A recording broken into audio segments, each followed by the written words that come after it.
Olá, eu sou a Regina Luz e esse é o podcast Força e Fé. Para você que precisa de força para continuar e fé para encontrar o seu caminho.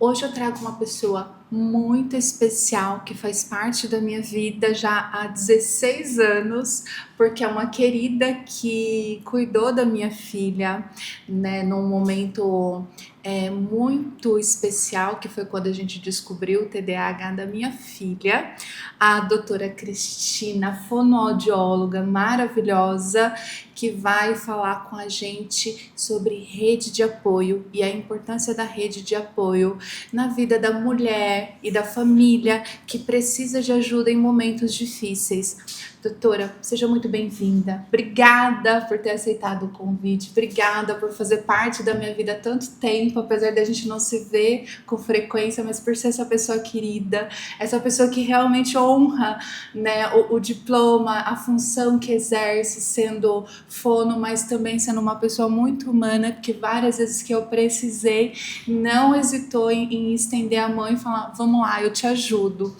Fala um pouquinho para nós da sua especialidade, como que é seu trabalho, da clínica, que é aqui em Jundiaí, que ajuda tanta gente em processos difíceis.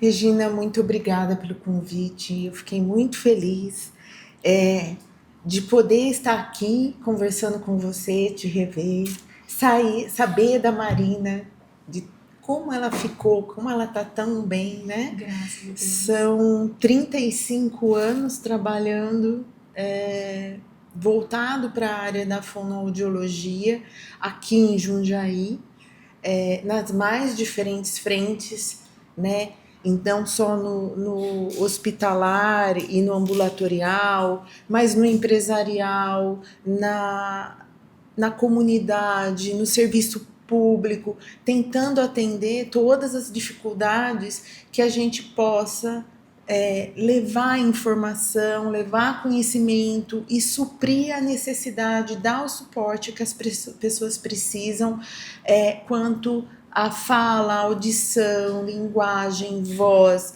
distúrbios alimentares, a disfagia, a amamentação. Ao longo desses 35 anos, foi uma carreira que foi se construindo em aprendizado, em elaboração de processos, e eu fico feliz de saber que a fonoaudiologia cresceu e eu e minha equipe crescemos juntas. Linda.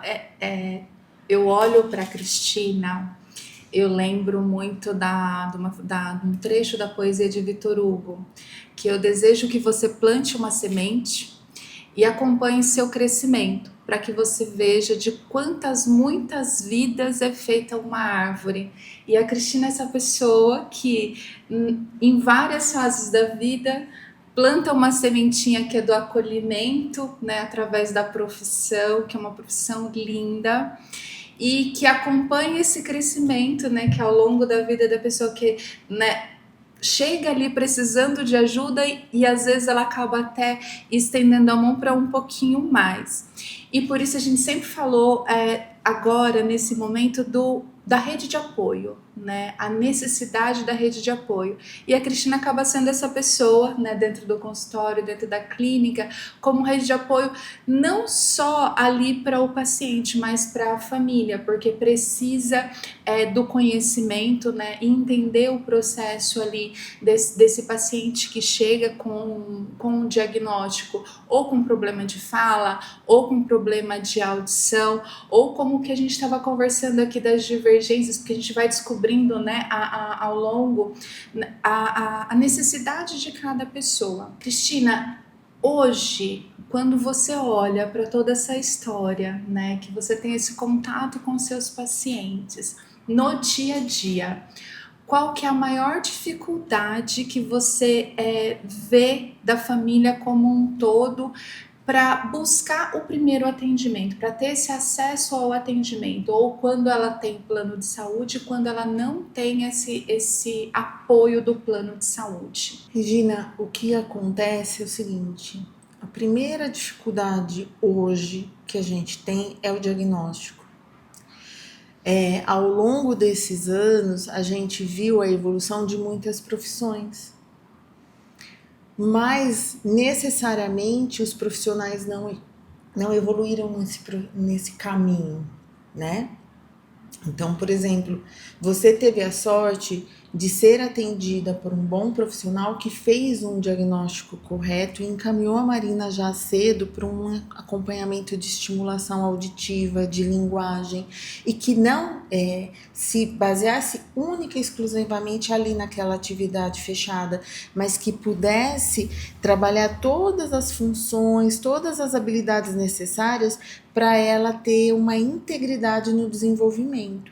E vocês recebiam orientação de como trabalhar com ela em casa? Exato. É importante você falar isso, porque assim, gente, no meu caso, a Marina é TDAH, ela foi diagnosticada já precocemente, né? Existia ali uma suspeita de mãe, mas depois, né, foi confirmado através da escola o funcionamento dela diferente, e aí, né, tive a sorte, né, nesse momento de passar por bons profissionais que realmente diagnosticaram ela. E quando a Cristina coloca isso, é exatamente no sentido de, se eu tivesse parado só no neuropediatra, ela talvez estaria só medicada.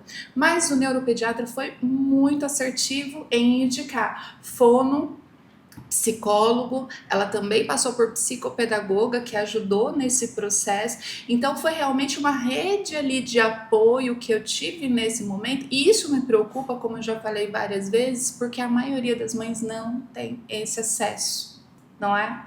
Então, na maioria das vezes a mãe não tem esse acesso, ela perde muito tempo esperando uma resposta, um retorno e fica sem orientação, fica sem ter quem dê para ela um caminho ou uma conduta, uma orientação simples que poderia melhorar parcialmente o comportamento ou o problema de uma forma mais rápida.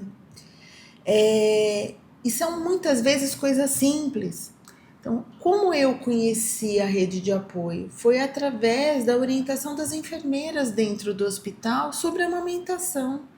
Uma mãe, para ela ter leite e poder amamentar, ela precisa ter tranquilidade, ela precisa ter uma casa organizada, ela precisa de apoio não só do marido, do pai, como do resto da família, porque hoje a gente sabe que a gente é super cobrada em todas as frentes, né? E a gente tem que ser super mãe, super mulher, tem que trabalhar, tem que dar conta dos filhos, tem que pôr limite, tem que fazer cuidar da alimentação, cuidar da casa, trazer... Tá bem, tem que estar bonita, tem que dar atenção para todo mundo. Exatamente. E para quem tá ali, que acabou de sair de um parto, que não é fácil, que tem as alterações hormonais, tem toda a reconstituição do corpo que ficou 9 meses ali sendo manipulado e desgastado para gerar aquela criança. Então ela tem que ter um tempo para conhecer, porque não é porque o filho estava dentro dela que faz parte dela. O amor é imenso, mas são dois seres, duas consciências que precisam se conhecer. E tem muita mãe nesse processo também que ainda enfrenta a depressão pós-parto. Sim, exatamente. Porque é um choque ali, né, de realidade. Tô com um bebezinho que até então tava na minha barriga, agora tá no meu colo, eu tenho que descobrir como eu vou cuidar. E as questões hormonais que estão ali sendo envolvidas, que estão mudando no dia a dia. Então, para que uma amamentação seja efetiva, para que haja toda um encaixe ali, há necessidade da família dar o suporte para que isso aconteça e entre no caminho correto, né? E o que a gente vê muitas vezes é o preconceito, é a falta desse apoio, as orientações erradas, porque muitas vezes a mãe e a avó acham que porque são mais velhas, já têm mais vivência e criaram os filhos dela de uma forma, a filha vai ter que fazer daquele jeito, o que acaba levando muitas vezes, não só há dificuldades no relacionamento e na questão emocional e na desorganização da casa, e muitas vezes, mas uma interrupção abrupta nesse processo de amamentação, porque a mulher acaba se cansando, o corpo não responde e o leite seca. E aí fica tudo muito fácil. Vamos dar a mamadeira. Exato. Quando a nossa geração foi criada por fórmula em mamadeira, não, ninguém morreu por conta disso. Só que hoje a gente sabe que fórmulas têm sido feitas e manipuladas. A gente acabou de ver um problema com uma grande empresa que produz alimentos, que produz fórmula, que produz medicamentos, ter o leite retirado do mercado porque o leite estava causando problema nas crianças. E quando a gente fala que é muito interessante entender que esse processo pode afetar o desenvolvimento auditivo e fonoaudiológico da criança. Com certeza, porque nós somos mamíferos, nós deveríamos mamar na mãe. Quando a gente vai para uma mamadeira, o processo de amamentação é completamente diferente. Então, a criança não vai ordenhar, não vai sugar, não vai trabalhar a musculatura orofacial, a boca, a respiração, toda a musculatura da forma que foi programado. Quando a gente mama na mamadeira é completamente diferente. Então, a mamadeira precisa que entre ar para aquela fórmula sair. E nesse momento eu estou descoordenando todo o processo principal. Respiração, sucção, deglutição. E uma coisa que poucas pessoas sabem é que existe um tubo que leva ar para dentro do ouvido. A gente lembra dele quando a gente viaja, sobe e desce a serra que tampa o ouvido. E aí a gente faz o quê para destampar? Abre a boca. É exatamente isso que está acontecendo quando a criança está sendo alimentada pela mamadeira. Ela está abrindo e fechando a boca e a hora que ela deglute, ela está abrindo essa tuba que leva o leite para dentro do ouvido. Só que tem uma outra coisa.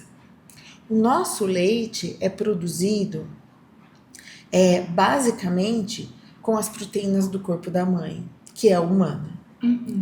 E uma das fontes de hidratação são os líquidos da tonsila que a gente tem embaixo do braço, que produzem glóbulos brancos, que produzem a imunidade.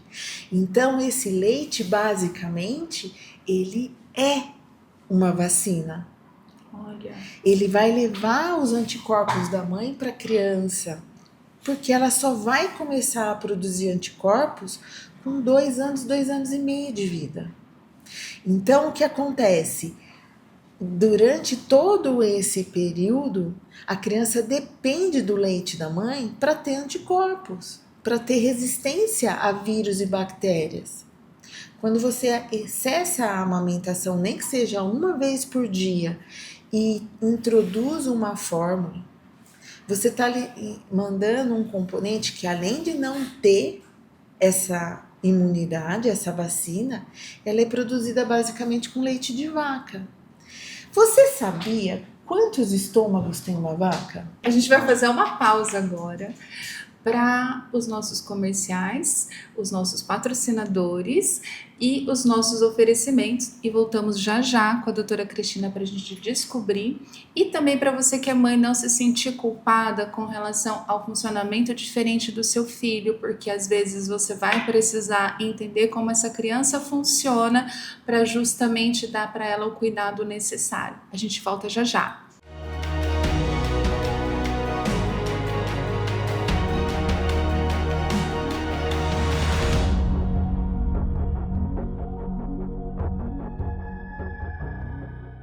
Hospital Veterinário Dog Saúde, ambiente acolhedor, onde seu animalzinho se sente em casa. Na recepção, é possível fazer novos amigos. Além do espaço para o atendimento dos cães, conta ainda com o espaço dedicado para o atendimento dos gatinhos, o Cat Saúde.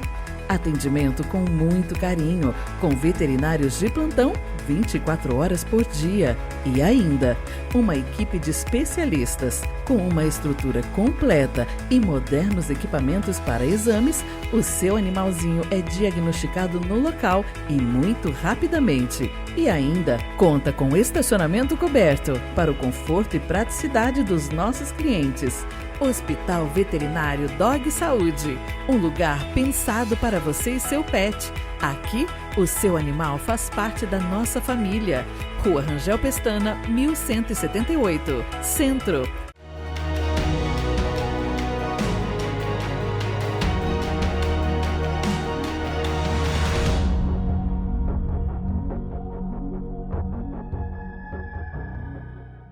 Voltamos com a doutora Cristina, a gente fala sobre rede de apoio. E a doutora terminou o quadro fazendo uma pergunta que também me deixou curiosa, doutora. Quantos estômagos tem uma vaca? Uma vaca tem 4 estômagos, porque é um animal ruminante.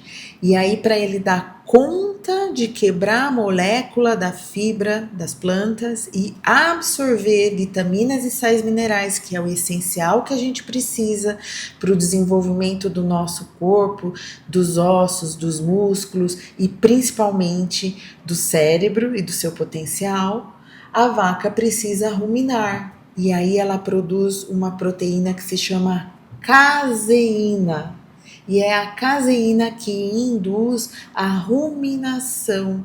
Então, é a caseína que vai ensinar o bezerro a ruminar para quando ele for começar a comer o mato, ele poder fazer essa ruminação. E aí a gente fala tão mal da lactose e ninguém fala da caseína no leite. Que é ela que acaba prejudicando o desenvolvimento humano.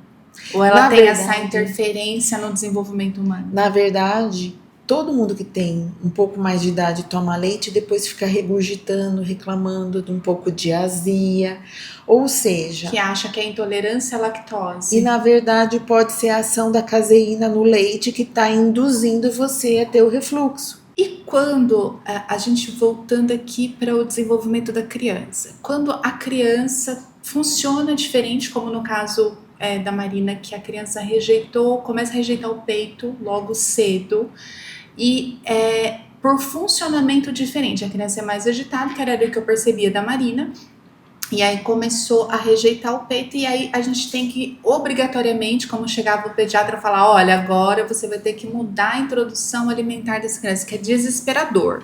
O que a gente faz? Então, a primeira coisa, se o leite materno não tem mais e ainda é a única via de alimentação, a gente tem que tomar certos cuidados na hora de amamentar essa criança por mamadeira.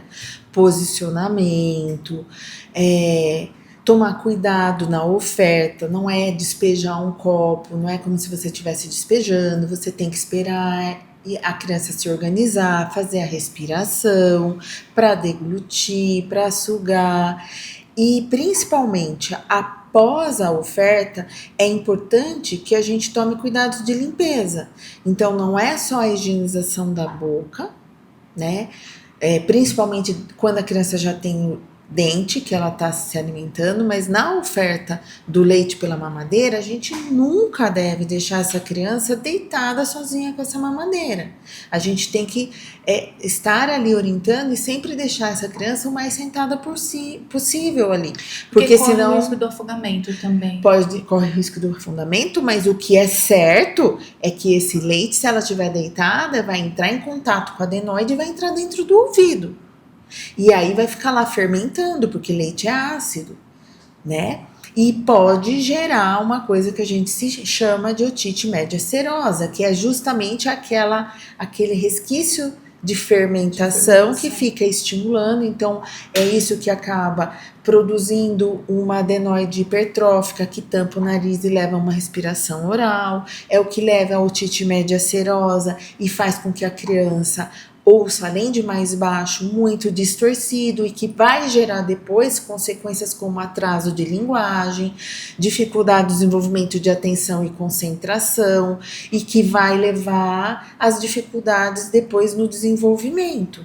Ou seja, a criança que já tem uma posição para amamentação inadequada, ela já está sujeita a um monte de problemas fonoaudiológicos que, se a mãe não prestar atenção, o prejuízo vem logo ali na frente, né? Nem demora muito, vem logo ali. É uma locomotiva com seu carrilhão de trem. Então, deixou a amamentação precocemente e introduziu uma amamentação inadequada, vai gerar distúrbios no desenvolvimento orofacial, tanto de crescimento como morfológicos, de hipertrofia de adenoide. Aí vai dificultar a respiração nasal, vai levar a respiração oral. Existem trabalhos que mostram que quem respira pela boca tem um déficit de atenção, é levado a ter uma diminuição no processo atencional e, além disso, os atrasos de linguagem. Ou seja, quando a criança chega na escola, ela já traz com ela uma série de defasagens biológicas que vão interferir no processo de aprendizado. E aí a criança precisa aprender a ler e escrever. E ela não tem uma memória, e ela não tem um desenvolvimento de habilidades auditivas, não só de atenção, mas de análise e síntese, de memória, de organização, que vai ajudar ela a fazer o processo de aprendizagem do som e da letra. Então, assim, o que é cirúrgico e entender que se a criança não respira bem, não deglute bem, não tem esse processo adequado, automaticamente ela vai precisar de ajuda com a fono. Porque o que a gente percebe, quando a criança ela já tem até um problema respiratório, ela tem essa deficiência do desenvolvimento facial, orofacial, como você disse, posteriormente pode até precisar aí de um ortodontista, usar aparelho justamente por conta dessa deficiência respiratória, né? E também um atraso cognitivo. Também, porque se você acaba não tendo o desenvolvimento das habilidades, você não vai receber as informações que são necessárias. E aí as habilidades e a cognição, ela não se instala. A criança, ela ouve, mas ela não consegue entender. E se ela não consegue entender, ela não consegue raciocinar. Se ela não raciocina, ela não cria as informações necessárias para o que vai vir depois.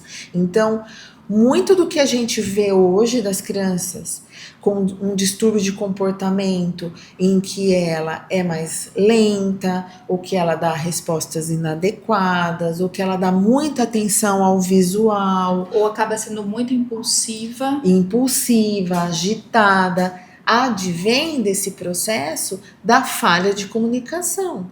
Essa defasagem a gente percebe porque, por exemplo, dentro da própria escola, quando a professora já não aguenta mais, porque se a mãe às vezes não consegue lidar com essa agitação do filho, porque, né, deixa de ter essa atenção a uma necessidade específica, quando vai para a escola, corre-se o risco também de um diagnóstico precoce da professora, essa criança é problemática, e na verdade não é. Não é um diagnóstico, é um estigma.